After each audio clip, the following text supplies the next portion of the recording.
Happy Mahashivratri दोस्तों। महाशिवरात्रि की हार्दिक शुभकामनाएं।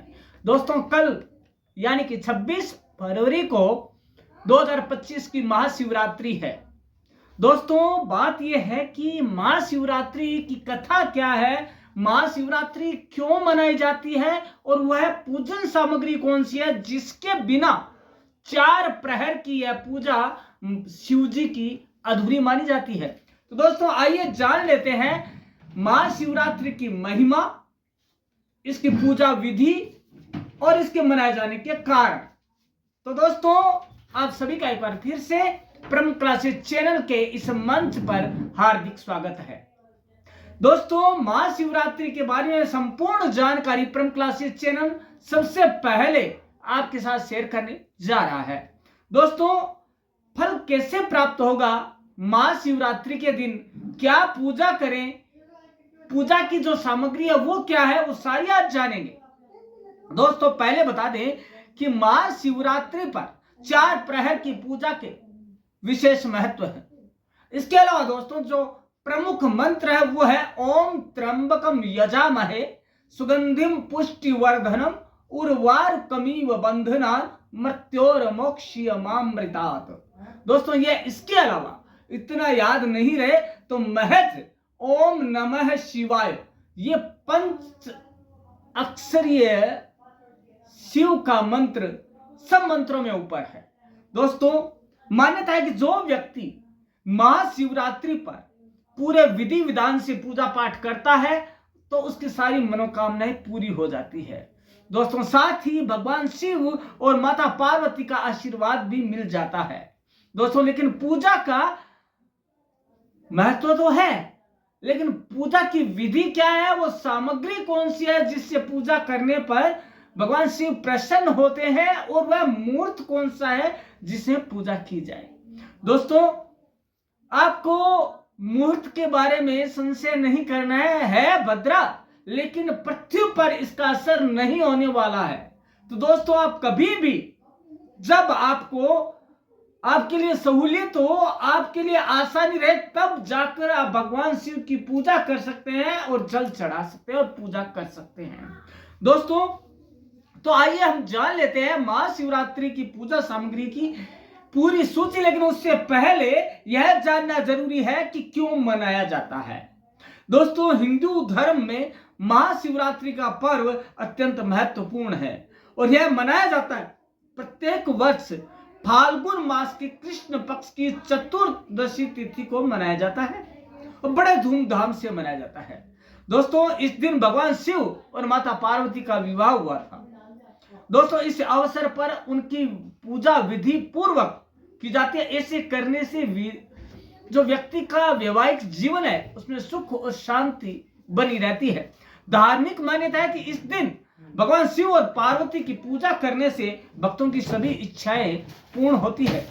लेकिन क्या आप जानते हैं कि महाशिवरात्रि पर्व मनाने का प्रमुख कारण क्या है इसके पीछे का रीजन जिसकी वजह से यह महाशिवरात्रि मनाई जाती है। तो दोस्तों घबराने की बात नहीं है, परम क्लासेस चैनल आपसे वो शेयर करने जा रहा है। दोस्तों धार्मिक ग्रंथों के अनुसार फाल्गुन मास की कृष्ण पक्ष की चतुर्दशी तिथि को भगवान शिव ने शिवलिंग के रूप में प्रकट होने का निर्णय लिया था।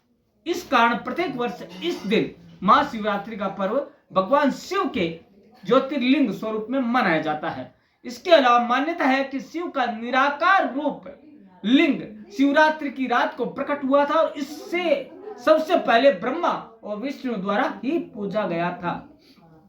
दोस्तों अब और भी कई मान्यताएं हैं और कई कथाएं हैं। उनमें से एक ये भी है, हिंदू धर्म में महाशिवरात्रि व्रत विशेष महत्व रखता है।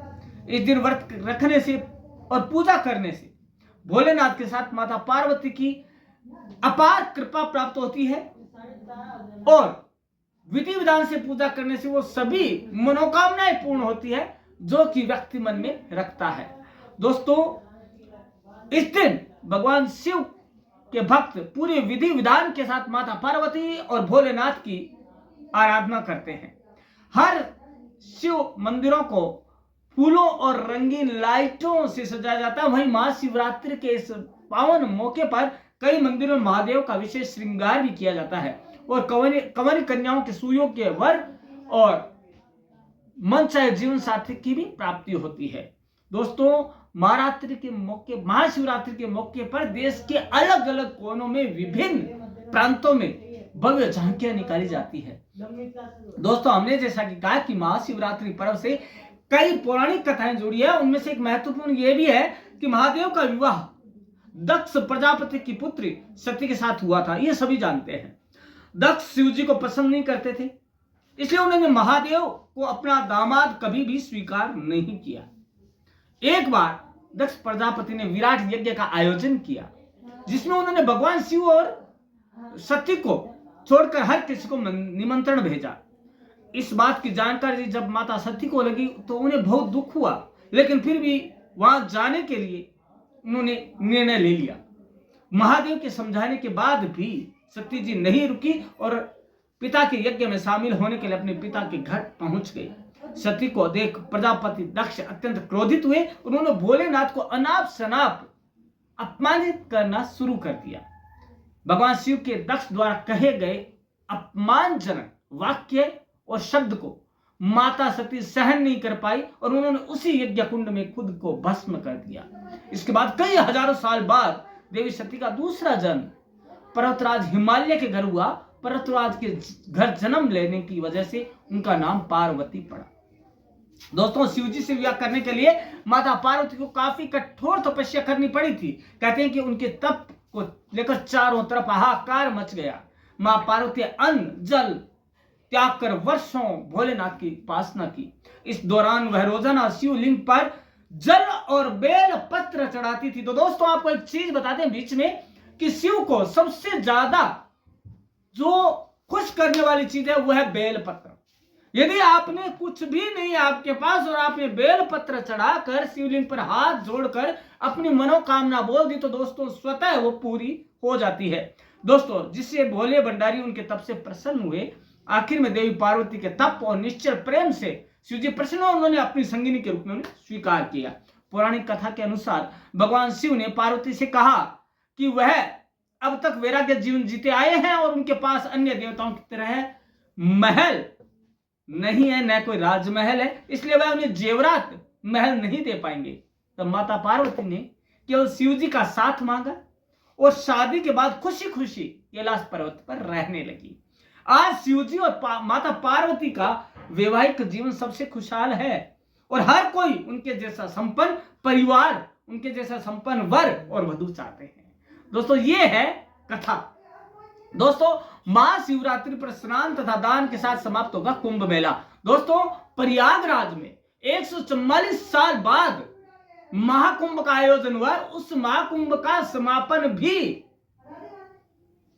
किस दिन हो रहा है? महाशिवरात्रि के दिन हो रहा है। तो दोस्तों, बड़ा ही मनोरम दृश्य होने वाला है, बड़ा ही शुभ दिन है, उसी दिन होने वाला है। दोस्तों, अब बात करते हैं कि पूजन सामग्री क्या है। दोस्तों, महाशिवरात्रि के दिन की पूजन सामग्री की बात करें तो दोस्तों आप ध्यान से सुन लीजिए और नहीं याद रख पाए तो लिख लें परम क्लासिक चैनल का वीडियो सुनकर। तो दोस्तों, सबसे पहले मिट्टी के दीपक लें 5 या 11, बेलपत्र ले, धतूरा ले, भांग ले, शिव और पार्वती की प्रतिमा और शिवलिंग ले, नारियल ले, रक्षा सूत्र, कुमकुम, सिंदूर, भस्म, केसर, तिल, जौ, पीली सरसों, अक्षत का मतलब होता है अखंड चावल, केसर, लौंग, सुपारी, इलायची, आभूषण, पीला कपड़ा, जनेऊ, गुलाब जल, इत्र, सुपारी, वस्त्र माता पार्वती के लिए और भगवान शिव के लिए भी। माता पार्वती के लाल रंग की साड़ी, चुनरी, श्रृंगार के सामान, भगवान शिव के लिए वस्त्र, आभूषण आदि, पीला कपड़ा, जनेऊ, पान के पत्ते, गुलाब जल, भोग के लिए मिठाई और पान और फल, आम का पल्लव, हवन सामग्री और गाय का दूध शिवलिंग के अभिषेक के लिए। सबसे महत्वपूर्ण जो बात है वो बेल पत्र लेना है और धतूरा और भांग, ये तीनों चीजें आपकी पूजन सामग्री में होनी ही चाहिए। और चाहे नहीं हो तो 1-2 चलेगा, लेकिन ये तीनों चीजें होना महत्वपूर्ण है। एक बार पुनः सुन ले आप, बेल पत्र, धतूरा और भांग ये तीनों आपके पास होनी चाहिए जब आप भगवान शिव की पूजा कर रहे हो। तो महाशिवरात्रि की पूजा का लाभ क्या होता है दोस्तों? यदि भक्त लोग माता पार्वती और भगवान शिव की पूजा पूरी मनोकामना के साथ करते हैं, पूरी मतलब सिद्धता के साथ करते हैं, पूरी निष्ठा के साथ करते हैं, तो कोई ऐसी मनोकामना नहीं है जो पूरी ना हो। भगवान शिव और माता पार्वती हर मनोकामना पूरी करने के लिए सक्षम हैं। दोस्तों बात यह है कि 4 प्रहर की जो ये पूजा की जाती है, तो उसके अंदर इसका मुहूर्त क्या है? तो दोस्तों पुण्य काल कौन सा है ये बता देते हैं आपको। 26 फरवरी को उदयकालीन तिथि के समय त्रयोदशी रहेगी, लेकिन सुबह 11:08 बजे त्रयोदशी समाप्त होकर चतुर्दशी आरंभ हो जाएगी। पूरे दिन और मध्य रात्रि तक चतुर्दशी व्याप्त रहेगी। दोस्तों 26 फरवरी बुधवार को महाशिवरात्रि पर्व मनाया जाएगा। 26 फरवरी को प्रातः काल से भगवान शिव का अभिषेक शुरू हो जाएगा। 26 फरवरी महाशिवरात्रि के दिन सुबह 11:08 बजे त्रयोदशी और चतुर्दशी का मेल होगा और इस समय शिवरात्रि का पुण्य काल शुरू हो जाता है। विशेष रूप से सुबह 11:08 के बाद भगवान शिव का जलाभिषेक अवश्य करें। जो भक्त कांवड़ लेकर आते हैं उन्हें भी सुबह 11:08 बजे भगवान शिव का अभिषेक पूजन अवश्य करना चाहिए। दोस्तों ये सारी बातें हैं मुहूर्त और पूजन सामग्री और सब। लेकिन दोस्तों जाते जाते एक चीज बता देते हैं कि पूजन का शुभ मुहूर्त कौन सा है वो आपको जानना अत्यंत आवश्यक है। तो दोस्तों व्रत का विशेष महत्व क्या है? 26 फरवरी को ही रहेगा। 26 फरवरी को शाम 6:19 बजे तक, रात को 9 बजे तक 26 मिनट तक पूजन का पहला समय है। कितना? शाम 6:19 से 9:26 तक का। दूसरा पहर का पूजन समय 26 फरवरी को रात 9:26 से 7 फरवरी को अर्धरात्रि 12:34 तक रहने वाला है। 27 फरवरी को अर्धरात्रि से सोकर सुबह 3:41 बजे तक और चौथा प्रहर में पूजन का समय 27 फरवरी को सुबह 6:48 तक है। लेकिन दोस्तों एक बात और बता दें, जैसा कि हमने बताया कि भद्रा तिथि है, लेकिन इस भद्रा का पूरे जो धरातल है, पूरी भूमि है, उस पर कहीं भी असर नहीं होने वाला है। तो आप कभी भी पूजा कर सकते हैं और कभी भी भगवान भोले को प्रसन्न करने के लिए अपनी पूरी मनोकामना अपनी निष्ठा के साथ उनकी पूजा अर्चना कर सकते हैं। तो दोस्तों ये थी सारी कथा, पूजन सामग्री की लिस्ट, सूची, क्यों मनाते हैं, कारण, महत्व, ये सारा आपको बता दिया। आपको जरूरत किस चीज की है?